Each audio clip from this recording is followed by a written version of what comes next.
Today's hymn is the last post in Hymns for the New Year, and it's a hymn that I posted last year by Charles Wesley, and it's one which I either sing or pray almost every morning because it expresses in words that I don't think I could find or certainly couldn't improve on what it means to offer our time and talents and abilities to the Lord for what He wants to do with them, not what we think would be good to do with them, but what He wants to do. And it has so many scriptural allusions in it, as Charles Wesley's hymns usually do. This is just full of different references. And it starts off with the theme of being the servant of the Lord, which is such an important biblical theme. When we read the Psalms, especially Psalm 119, we're very conscious of the fact that David appealed to the Lord to come and help him, provide for him, watch over him, because he was the Lord's servant. And to be a servant of the Lord wasn't a menial position, it was a position of tremendous dignity and privilege, because it meant that not only did you represent the Lord, but you belonged to Him, that He was totally committed to your welfare and well-being, and as a servant, you are totally committed to honouring Him and to promoting His interests. And of course, the Lord Jesus dignified the whole title of being a servant of the Lord by becoming the servant of the Lord. Israel were given that dignified position under the Old Covenant and failed really to honour it, but Christ came and fulfilled it, and through our adoption as sons we now have this dignity given to us to be a servant of the Lord. But to be a servant of the Lord means to be then available to do His will. And immediately Wesley goes on to the second line and that promise in the Psalms that I will guide you with my eye upon you. And he says, I wait your guiding eye to feel, to be guided and led and empowered to walk in His word, to prove and do His perfect will. We're into Romans 12.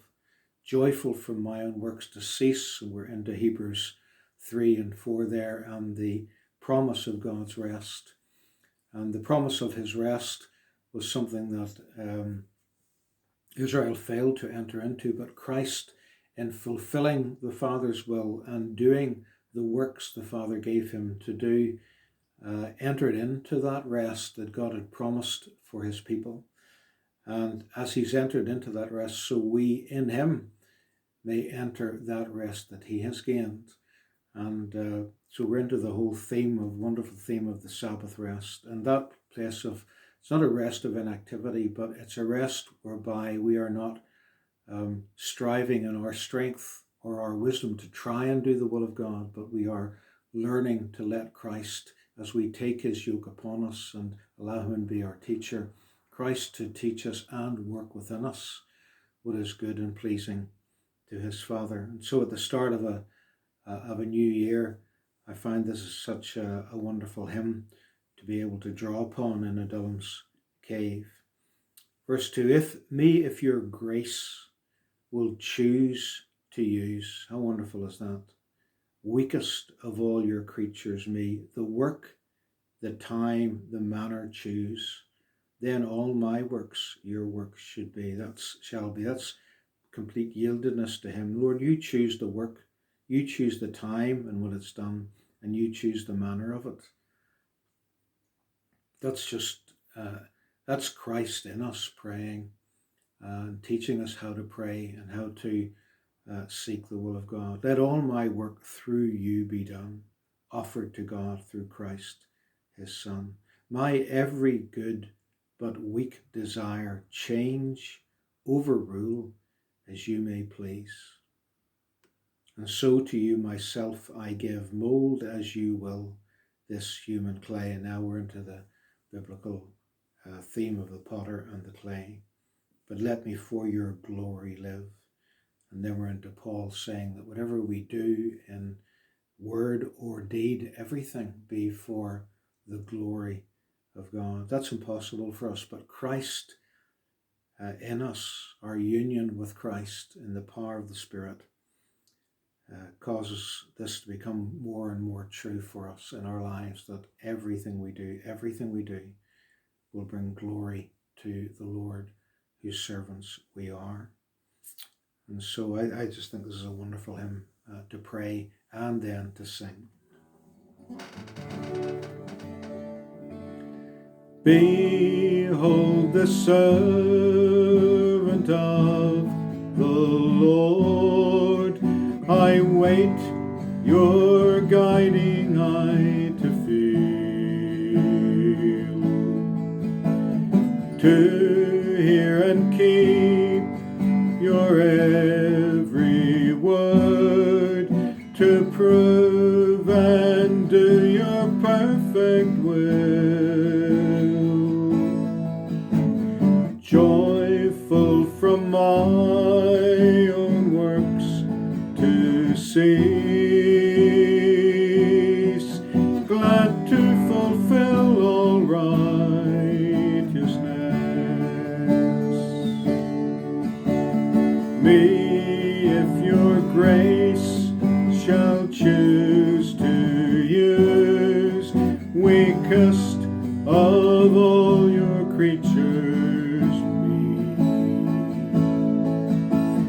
the work, the time, the manner choose, then all my works your work shall be.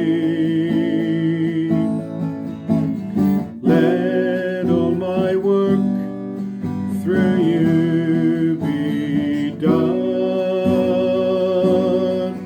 offered to God through Christ his Son. My every good but weak desire, change, overrule as you may please. Jesus, your work in me inspire, only your work can be complete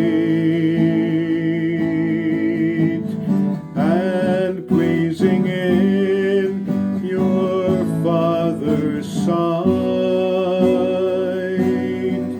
You only can do all things right,